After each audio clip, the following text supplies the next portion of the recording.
Aujourd'hui, on va parler de bilan et de bilan fonctionnel pour arriver surtout sur l'analyse de 3 indicateurs très importants qui sont le FRNG, le BFR et la trésorerie.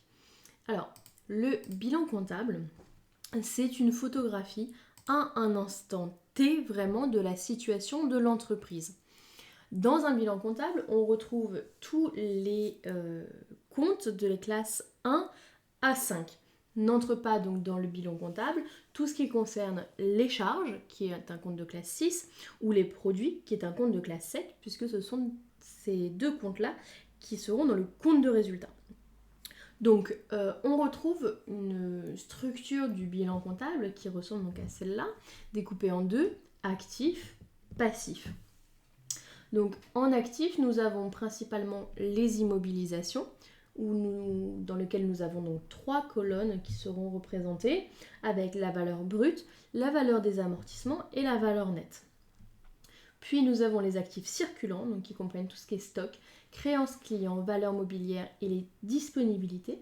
Donc je rappelle, les disponibilités, c'est de l'argent, de la trésorerie active.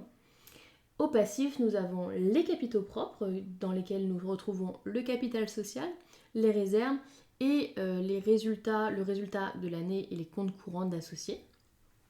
Puis les dettes, donc dettes financières, dettes d'exploitation, donc notamment on parle de dettes fournisseurs et diverses dettes qui peuvent rester.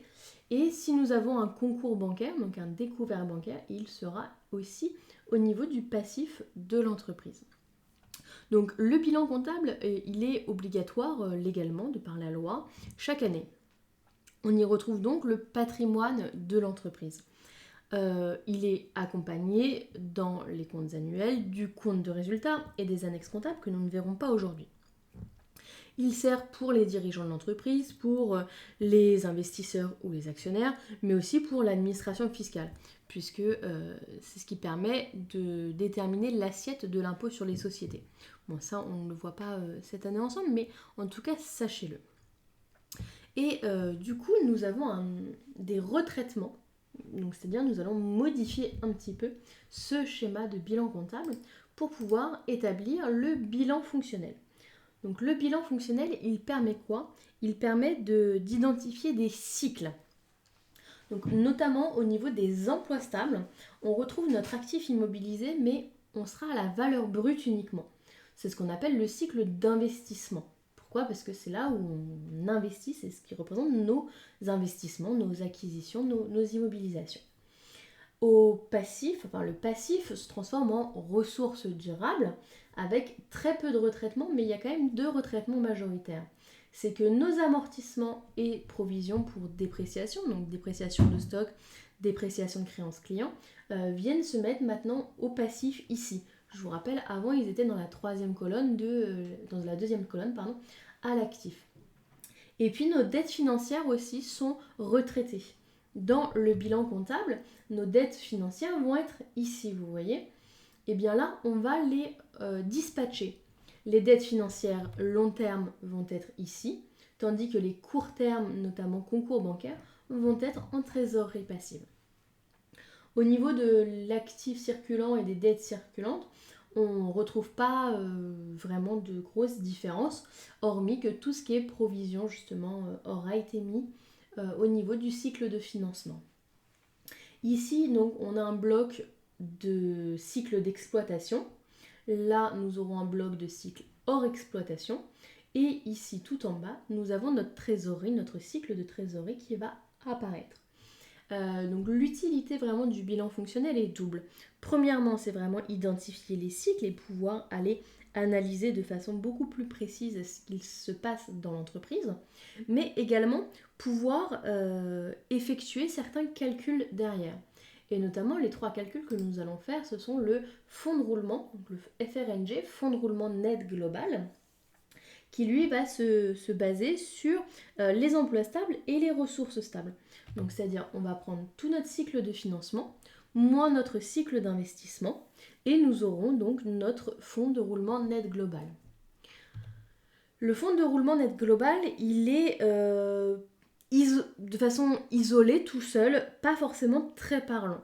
Il n'a pas une signification extraordinairement intéressante. il faut impérativement en fait le comparer à notre besoin en fonds de roulement. Pourquoi ? Parce que notre fonds de roulement justement est ce qui va nous permettre d'aller financer notamment tout notre cycle d'exploitation et d'hors-exploitation. Et le rapport entre notre fonds de roulement, donc qui sera calculé sur le haut du tableau, enfin sur le haut du bilan fonctionnel, et notre besoin de fonds de roulement qui sera lui ici, nous donnera notre trésorerie. Donc c'est pour ça qu'il est important de le calculer en premier. Donc ici, vous voyez apparaître un peu ce qui va faire augmenter ou diminuer notre fonds de roulement. Voilà.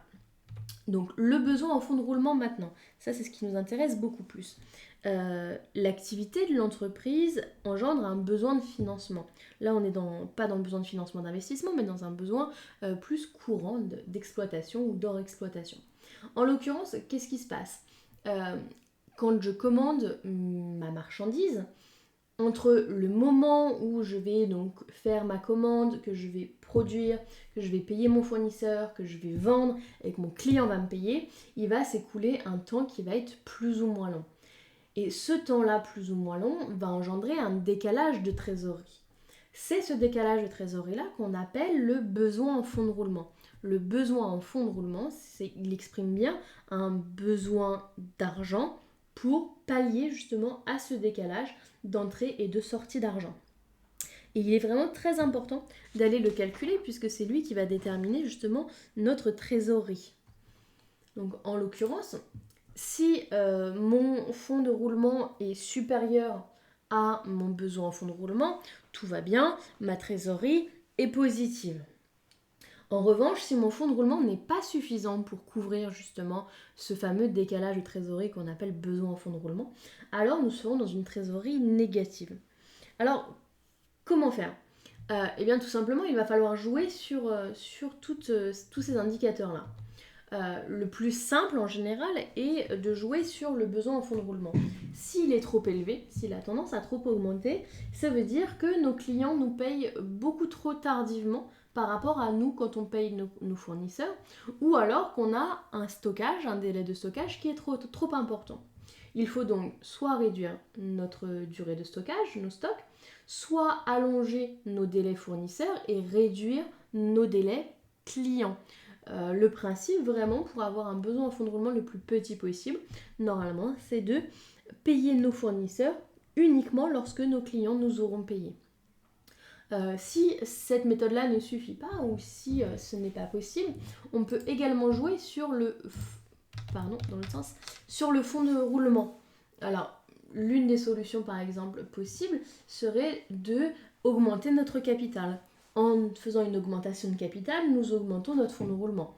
Si on augmente notre fonds de roulement, on va pallier beaucoup plus à notre besoin et on va récupérer une trésorerie qui sera positive. Il y a aussi évidemment le résultat qui peut jouer ou aussi des dettes financières moyen-long terme. Voilà, j'espère que c'est clair pour tout ça. N'hésitez pas à me poser des questions si vous en avez.